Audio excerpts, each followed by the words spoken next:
bombo twagiye kuri kode yacu ya mbere. Sasa rero nabwiye ko tuzahera ku makode rusange la mineri, re mineri na sol ari ibanze.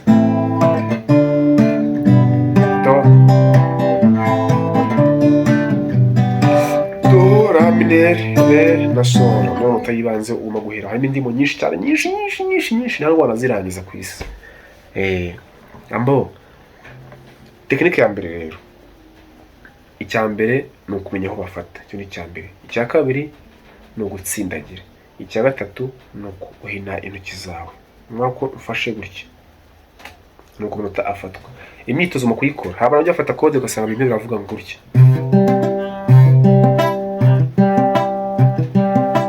Ni ukubera iki? Ni uko ino nyama uri kuyibona, iyo ufashe umurya ihita iryamaho. Dore kuri kode ya note urabibeka.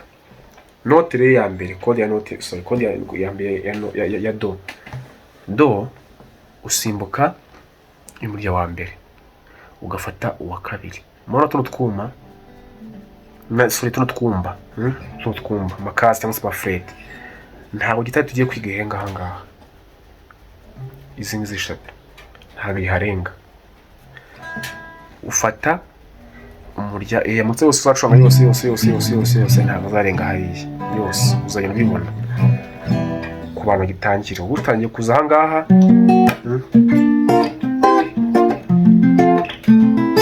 nuko nibize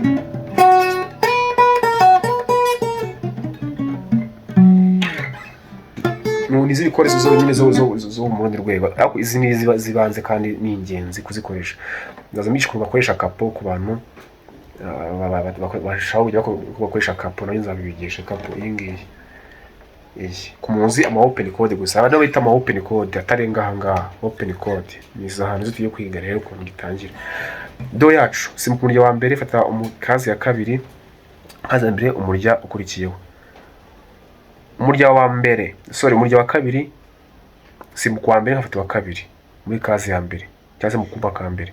Ngasimbuka gatatu atafata uwa kane, gusimbutse gatatu fashe kane, nkatafata gatanu none ntasimbutse. Wabibonye neza? Birebe neza. Hanyuma wa mutizo nabwiraga wo kuhina gutya, mura ko hano haje akantu kameze nka angle, nako nahini. Ni kugira ngo ya nyama yanjye iyi itazi karyama ku murya ntafashe, kandi ugomba kuvuga wirangiriye.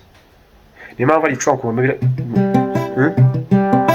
Iyi itari kuvuga ni impamvu ebyiri. Impamvu ya mbere ntiwatsindagiye, ariko ikintu ngezeho gutsindagira ni itegeko. Nta muntu nibita kurya ubwa mbere urabumbeshya. Kukurya bigomba kukurya, bigomba kukurya, ariko bikurya mu minsi ya mbere. Ejo bikakurya mugashya muri cya nava muri cya gisebe, bikakurya ejo bikakurya. Gahoro haza cyo bita kentusi, haza kentusi ukuntu bikabirarangiye, ukabara komeye kitari ukaza uvuza umurya ukirangura kumera neza.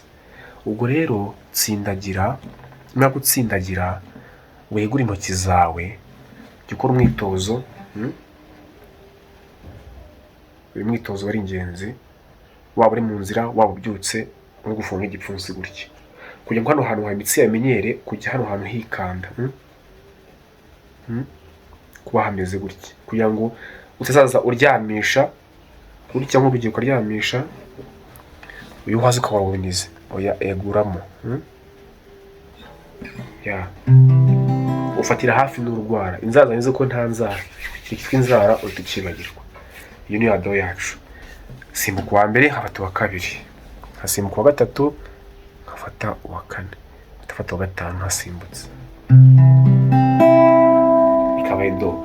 Watajya bivuga ukuntu bibaho, ni ukwiverifiya, ugahindamo ukuntu, ukagaramo ukuntu nyine ugenda usa nk'utuntu kukugorora, guhindamo ukuntu nyine wihana, wiverifiye, wiyumva. Atsindagira. Pararaza gutya ntabwo watsindagiye, bisobanuye ko uwafashe n'umurya kano kuma niho biparariza, niho bipararaza, ntabwo watsindagiye. Ncuranga umurya, nafashe ni kuri do. Twihuta dufata indi kode ya kabiri niyo bita la mineri. La mineri isa nk'ufata ku do, isa nk'ufata do nakwigishije, hanyuma urutoki rwo hejuru ruhita ruvaho rukaza rugahita rujya mu kazu kamwe n'uwa kabiri. Wabonye mu kazu kamwe n'uwa kabiri, urabona ko zigiye mu kazu kamwe.